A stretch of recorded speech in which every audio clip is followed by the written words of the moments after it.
মক্কার কাফেররা বড় বড় নেতারা পরামর্শে বসলেন কিভাবে মুহাম্মদকে দমন যায়। এইবার পরামর্শ হলো, দেখা যায় মুহাম্মদকে লোক দেখে কাজ হয় কিনা।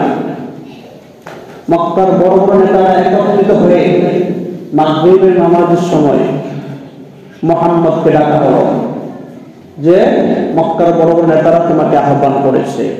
মুহাম্মদ সাল্লাল্লাহু আলাইহি ওয়াসাল্লাম ভাবলেন যেহেতু মক্কার নেতৃস্থানীয় লোকগুলো আমাকে আহ্বান করতেছে, মনে হয় কোনো ভালো কোনো সংবাদ হবে। মুহাম্মদ সাল্লাল্লাহু আলাইহি ওয়াসাল্লাম যখন আগমন করলেন তাদের কাছে, আসার পরে আবু লাহাব, উতবা, শাইবা সহকারী নেতৃস্থানীয় লোকেরা মুহাম্মদকে এবার অফার করতেছে যে দেখো মুহাম্মদ, এই পৃথিবীতে 17 লগ্ন থেকে ধর্ম চলে আসতেছে, মানুষ ধর্ম কর্ম পালন করতেছে, কিন্তু তার মধ্যেও কিছু মানুষ সমাজের মানুষকে ফিতনায় ফেলানোর জন্য কাফেররা মুহাম্মদকে অফার দিচ্ছে। কিভাবে? যে তার মধ্যে কিছু লোক মানুষকে ফিতনায় ফেলানোর জন্য, তার লোক লালসার জন্য সমাজের মধ্যে একটা নতুন কিছু আবিষ্কার করে।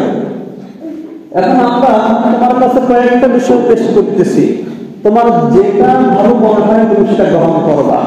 মুহাম্মদ, তুমি কি টাকা পয়সা চাও? তুমি কি টাকা পয়সা চাও? যদি তুমি টাকা পয়সাই চাও তাহলে আমরা তোমাকে যত টাকা পয়সার প্রয়োজন আছে তোমাকে মক্কার সবচাইতে ধনী তোমাকে বানিয়ে দেওয়া হবে।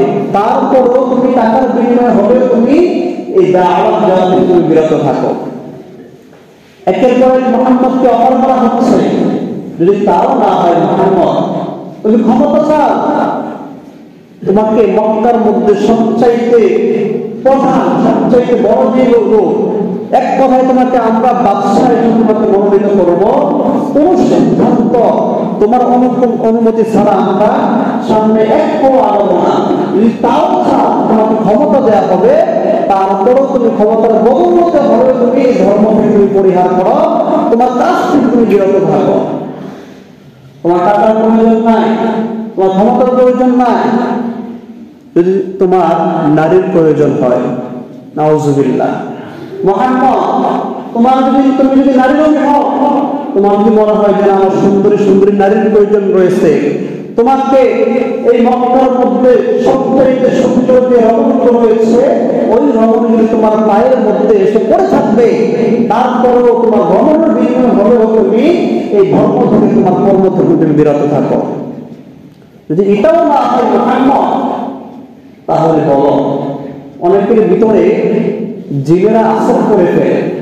এখন তোমার ভিতরে যদি এরকম কোনো জিন ভূতে আসর করে ফেলে, তাহলে এটাও আমাদেরকে বলো। সবচাইতে বড় যে কবিরাজ, তার মাধ্যমে হলো আমরা তোমার ভিতর থেকে এই জিনের আসরগুলো আমরা দূর করে দেব। মুহাম্মদকে কয়েকভাবে অফার করা হচ্ছে। নারীর অফার দেওয়া হলো, টাকার অফার দেওয়া হলো, ক্ষমতার অফার দেওয়া হলো, শরীরের মধ্যে কোনো রোগ আছে কিনা এটার অফারও দেওয়া হলো। সব গুরুত্ব দিবে, যা চাইবে মুহাম্মদ সব দেওয়া হবে। তারপরও মুহাম্মদ নাকি দিন থেকে ফিরে আসে, এই দাওয়াত থেকে সে নাকি ফিরে আসে, এটার অপেক্ষায় মক্কার কাফেররা বড় বড় নেতা। এবার মুহাম্মদ বলে, আপনাদের কথা কি শেষ হয়েছে? এবার মক্কার লোকেরা বলে, আমাদের কথা শেষ হয়েছে। এবার মুহাম্মদ বলে, ওয়াল্লাহি লা নাদাউ শামসা ফি ইয়ামিনি ওয়াল কমারা ফি ইয়াসিরি আলা আন আতরুকা হাদাল আমর আলা আন আতরুকা হাদাল আমর হাত্তা ইয়াযহাবুল্লাহু আহলাকা ফীমা তারাকতুহু। মুহাম্মদ সকলকে ডাক দিয়ে বলে, ওহে প্রধান লোকেরা, ওই সমাজের সম্মানিত লোকেরা, তোমরা শুনে রাখো, ওয়াল্লাহি লা ওয়াদাউ শামসা ফি ইয়ামিনি, আল্লাহ শপথ দিয়ে বলছি, যদি আমার ডান হাতে তোমরা সূর্যকে এনে রেখে দাও, ওয়াল কমারা ফি ইয়াসারি, আমার বাম হাতে তোমরা চন্দ্র এসে রেখে দাও, বিআন আতরুকা হাদাল আমর, কিসের বিনিময়ে? যে আমার ডান হাতে চন্দ্র রাখবা, বাম হাতে সূর্য রাখবা, আর বলবা আমাকে ধর্ম থেকে বিরত থাকার জন্য। না না হাত্তা ইয়াযহারুল্লাহ আও আহলাকা ফীহি মা তারাকতু। হয় আল্লাহ পাক আমাকে এই কাজের মধ্যে বিজয়ী দান করবেন, অন্যদের ধ্বংস হয়ে যাব, তারপর আমি এই ধর্ম থেকে বিরত থাকবো না। বলেন সুবহানাল্লাহ। মুহাম্মদ বললেন, ওহে মক্কার বড় বড় সম্মানিত লোকেরা, তোমরা শুনে রাখো, আমি টাকার লোভী নয়, নারীর লোভী নয়, ক্ষমতা লোভীও নয়। আমি তো হলাম শুধুমাত্র একজন আল্লাহ পাকের পক্ষ থেকে ভীতি প্রদর্শনকারী, সুসংবাদ প্রদানকারী।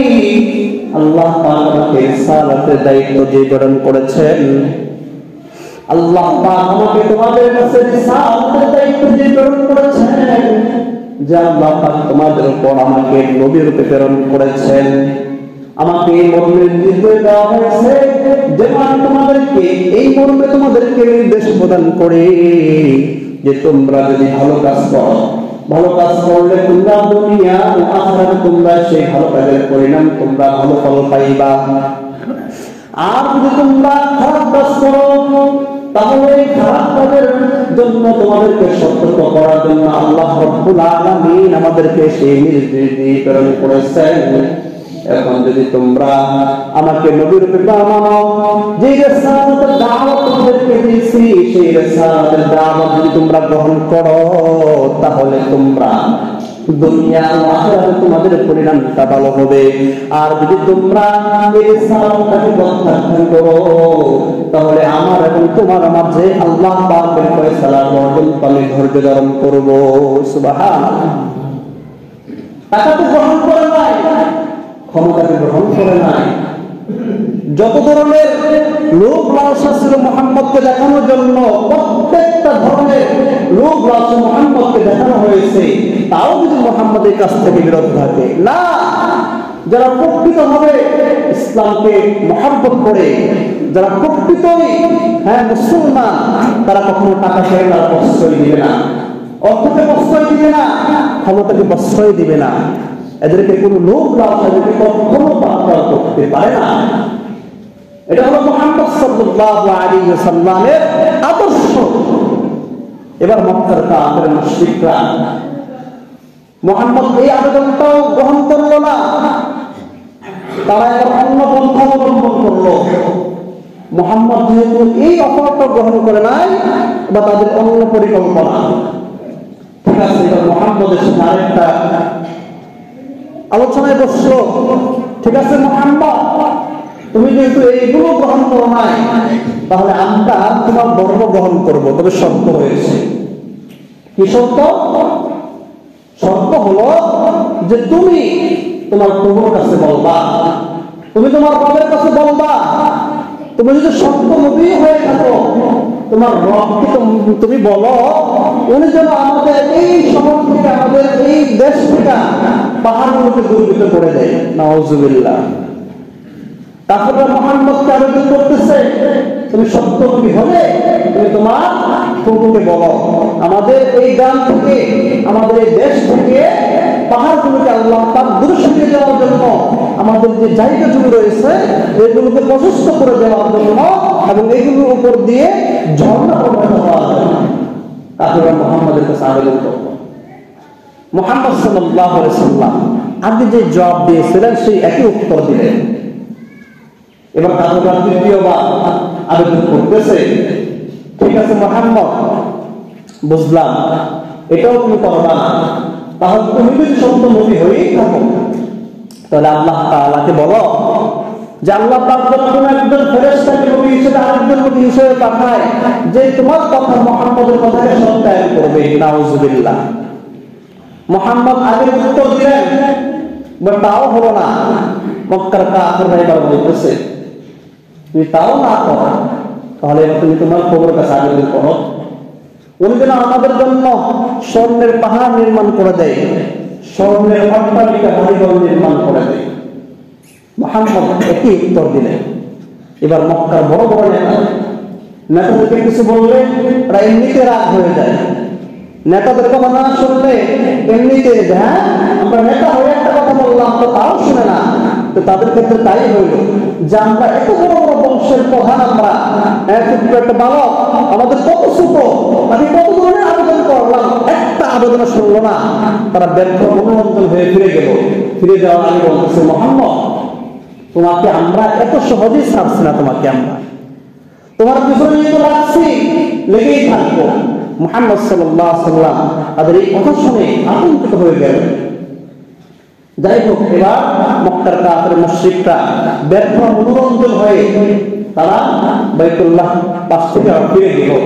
ফিরে গিয়ে এবার পরিকল্পনা করলো।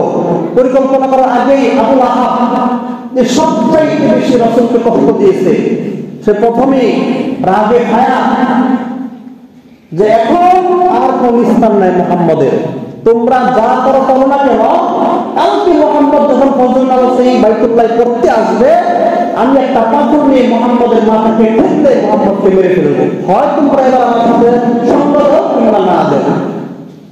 আবু লাহাব রাগান্বিত, মুহাম্মদকে মেরেই ফেলবে এবার। আপনারা অনেকেই জানেন, ইতিপূর্বে আবু লাহাব অনেকবার রাসূলের উপর আঘাত করতে চেয়েছে, আঘাত করেছিল। তো অন্যান্য নেতা বলতেছে যে না না, কেন তোমাকে আমরা ছেড়ে দেব, তুমি অবশ্যই মুহাম্মদকে মেরে দেবো, আমরা তোমার সাথে আছে। তো পরদিন সকালবেলা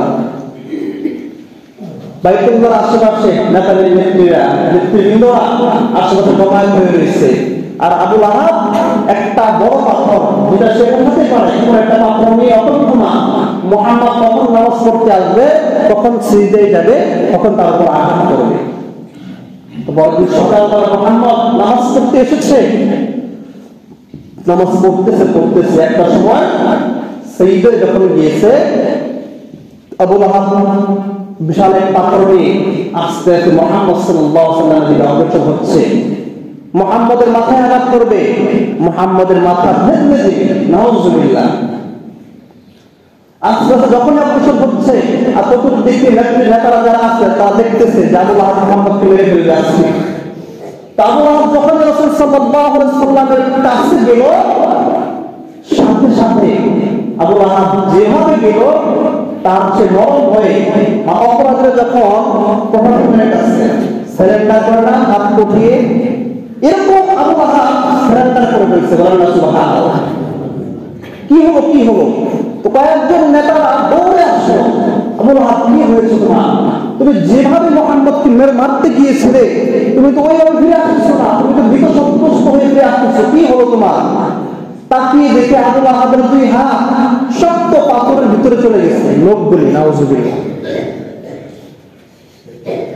তো আবু লাহাব বলতেছে, আল্লাহর শপথ, গতকালকে রাতে যে কথা বলছিলাম, জানি মুহাম্মদকে পাথর দিয়ে মেরে ফেলবো, সেই উদ্দেশ্যেই আমি সামনে আগাচ্ছিলাম।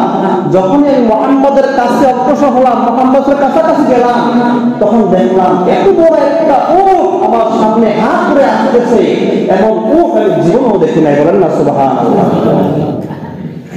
আবু লাহাব চিৎকার করে বলে, ওহে, আমি যখন মুহাম্মদের কাছে গিয়ে আমি পাথরটা আমি হাতে নিয়ে যখন মুহাম্মদের মাথার উপর আমি নিক্ষেপ করব, তখন দেখতে পাইলাম এমন একটা বড় উট, যেটার বিশাল বড় বড় দাঁত, এমন উট আমার জীবনে আমি দেখি নাই।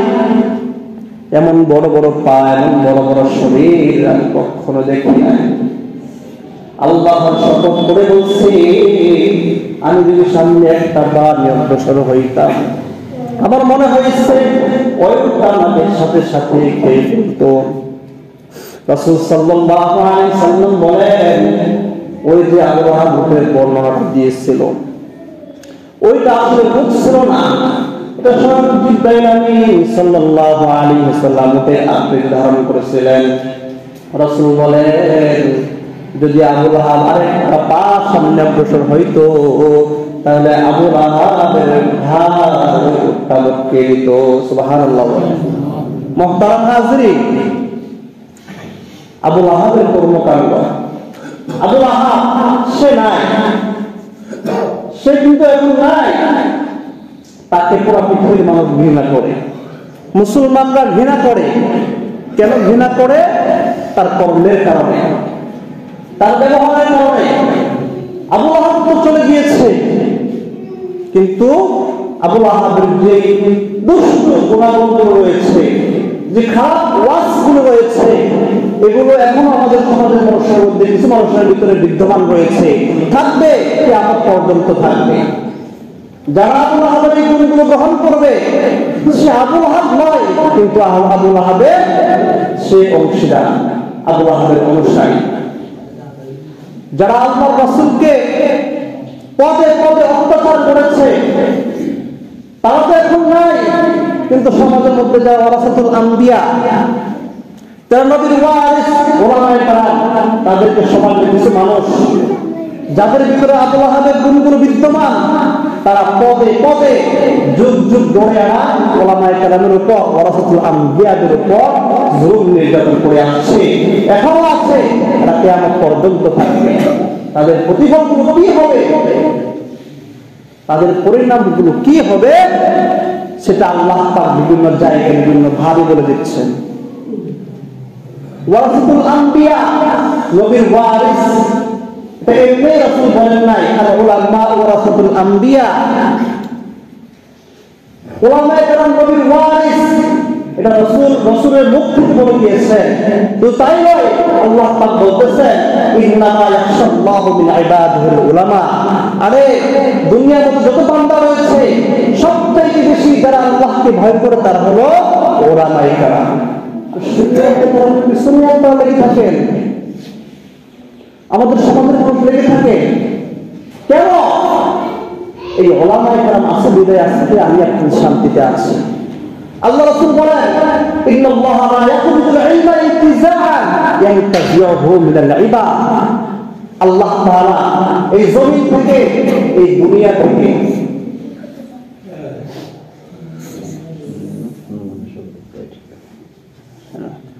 তাহলে যেটা বলতেছিলাম, আল্লাহ রাসূল বলে গিয়েছেন যে এই জমিন থেকে পৃথিবীকে আল্লাহ পাক ইলম ছুঁড়ে নিয়ে যাবেন না, বরং এলকে উঠে নেবেন বিহফজিল উলামা, উলামায়ে কেরামদেরকে উঠে নেওয়ার মাধ্যমে। ইত্তাখাযান নাস রুউসান জুহালা, তখন মানুষ আল্লাহ পাক উলামায়ে কেরামকে উঠে নেবেন, তখন মানুষ কাদেরকে নেতা মানবে, কাদেরকে ধর্মের গুরু মানবে জানেন? রাসূল বলেন রুউসান জুহালা, জাহেল মূর্খদেরকে তারা নেতা মানবে। ফাসুইলু আনহা, তারা জাহেলদের কাছে মানুষগুলো ফতোয়া জিজ্ঞাসা করবে। ফাআফতাউ ফাদাল্লু ওয়া আদাল্লু, ওই জাহেল মূর্খরা মানুষদেরকে ফতোয়া দিবে, ফতোয়া দেওয়ার কারণে নিজেও ধ্বংস হবে, মানুষকে ধ্বংস করবে। নাউযুবিল্লাহ। তাহলে কি বুঝলেন? এই সমাজের মধ্যে পৃথিবীতে আলেম ওলামা আছে বিধায় আমি আপনি শান্তিতে আছি। আলেম ওলামা আছে বিধায় আমি আপনি শান্তিতে আছি। এলেম রয়েছে, আল্লাহ পাকের রহমত রয়েছে, বরকত রয়েছে। আলেম ওলামা যদি না থাকতো, তাহলে যখন একজন পৃথিবীতে একজন আল্লাহ বন্ধুওয়ালা থাকবেন না, আল্লাহ পাক সাথে সাথে আসমানটাকে ভেঙে ফেলবেন। নাউযুবিল্লাহ। মুহতারাম হাজির, এখনো আমাদের সময় রয়েছে। আমরা কেন বুঝি না যে আলেমগুলো আমার আপনার জন্য সব সময় আমার আপনার জন্য রহমতের দোয়া করে, বরকতের দোয়া করে, কিভাবে আমাকে আপনাকে গুনাহ থেকে মুক্ত রেখে আমরা একসাথে কিভাবে সুন্দর মতো চলতে পারি, আমাদের মধ্যে কিভাবে জান্নাতে একসাথে থাকতে পারি, সেই চিন্তাটাই আলেম ওলামায়ে কেরাম করে, ইমাম সাহেবরা করে। অথচ তাদের পিছনে আপনারা এইভাবে লেগে থাকেন, সমাজে এইভাবে লেগে থাকে কেন? ইমাম সাহেব আপনার কি ক্ষতি করেছে? ইমাম সাহেবকে কেন শত্রু হিসেবে দেখেন? সে তো আপনার শত্রু নয়, সে তো আপনার বন্ধু। প্রত্যেকটা মুহূর্ত আপনার জন্য দোয়া করে কিভাবে আপনি হেদায়েতের পথে আসবেন, কিভাবে আপনি দ্বীনের পথে আসবেন। আরে আপনার সন্তান, সমাজের মানুষগুলো এটা প্রত্যক্ষদর্শী। যখন আপনার পরিবারের একজন সদস্য মারা যাইবে, যখন পরিবারের বাবা মারা যাইবে, আপনার সন্তান তো আপনাকে এতটা মহব্বত করা যায়, তারা মহব্বত আপনার ইমাম সাহেব, আপনার এলাকার আলেমরা করে। আপনি মৃত্যুর পরে, পরিবারের একদম মৃত্যুর পরে দেখবেন সমাজের পরিবারের লোকগুলো 3 দিন আপনার জন্য নামাজ পড়বে, আর পুরো শেষ, এরপর আর কোনো খোঁজ খবর নাই। তার যে বাবা দুনিয়া থেকে চলে গেছে, সে তো তার পিতা মাতার ওয়াফাদার সন্তানই না। তার সন্তান, আপনার সন্তান, আপনার ভাই, আপনার চাচা আপনার জন্য দোয়া করে না। 3 দিন লোক দেখানোর জন্য আয়েশা মসজিদে নামাজ পড়ে, দোয়া করে, শেষ করে গিয়েছে। কিন্তু মসজিদের ইমাম সাহেব, আলেম ওলামারা আপনার জন্য যুগ যুগ ধরে আপনার জন্য দোয়া করবে, আপনার জন্য দোয়া করবে, আপনার পরিবারের সন্তান কেউ আপনার জন্য এরকম করবে। এই জন্য আপনাদের হাতে পায়ে ধরে ইমাম সাহেব সত্য, এই জন্য ইমাম সাহেব সত্য এসব দেখে কেন?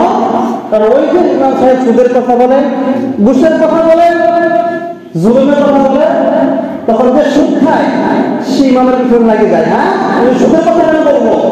যে ঘুষ খায় সেই ইমামের পিছনে লেগে যায়, ঘুষের কথা উনি কেন বললো? আর যে জানেন সে বলে হ্যাঁ সুদের কথাটা আমারে বলছে। এখন সুদখোর আর ঘুষখোর আর জানেন কিন্তু একসাথে মিলে ইমামের পিছনে লাগে। যাই হোক মুহতারাম হাজিরিন, যুগ যুগ ধরে কিয়ামত পর্যন্ত এই ধরনের মানুষ থাকবেই, এটাই স্বাভাবিক।